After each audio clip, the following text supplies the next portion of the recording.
we've had a very good year and a stellar December. What happens in early 2020, do you think? Well, I think very early in 2020, Bill, we're probably ripe for some kind of consolidation here in the market. We've come a long way very quickly. Valuations are now priced at 18 times what's estimated for 2020 earnings. If you look at conditions within the market, we're clearly overbought. And so we either work off this overbought level in the market by way of price, some retracement of the gains that we close the year on, or in time. In other words, we kind of drift sideways more than we go directionally for some time to allow kind of the fundamentals to catch up. But at the end of the day, I still think we resume this advance and higher prices are ahead. Eric, you and I spoke the other night on Nightly Business Report. You're looking for some growth stocks that pay a nice dividend right now. Is that your theme for the new year? Well, we think equities really set up nice for next year. We would be looking at financials, technology, consumer discretionary, and some of the more economically sensitive areas to do well. Why? I mean, what's going to happen? We got the Fed out of the way. We've got a trade deal that is making progress right now. You know, a lot of these headwinds that have been facing the market are falling by the wayside one by one, Eric. So what's the fundamental basis for your calls here?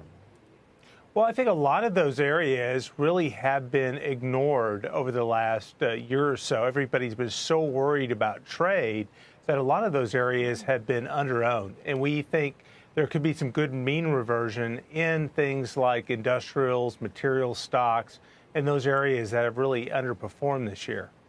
Mark, we're mindful that we're now at NASDAQ 9,000. We all remember when we hit 5,000 back in 2000, and then it took a long time for us to get back to that level again. Where does this go? And I, you know, by proxy, I'm asking what happens to the technology sector, which has been such a stellar performer.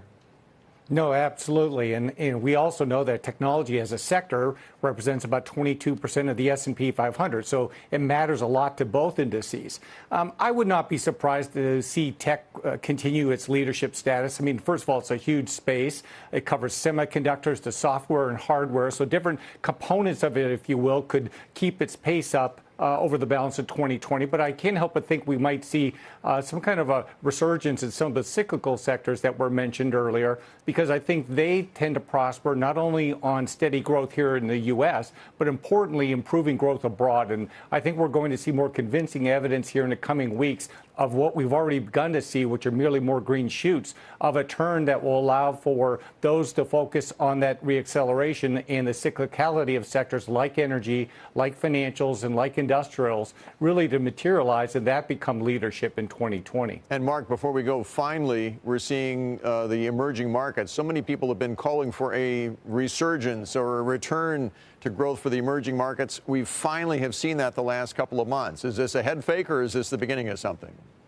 No, I think it is the beginning of something. I think that what it is obviously representing is an improvement in China's domestic conditions, which is so important to the emerging market complex. I think it's also helped recently by the softening in the U.S. dollar, which is also a theme of ours for 2020, that as it weakens, coupled with some improvement in China's domestic economic activity, I think that's going to be a boom for the emerging market equities and why we've pushed more capital into overseas markets, both in Europe and in the emerging market complex.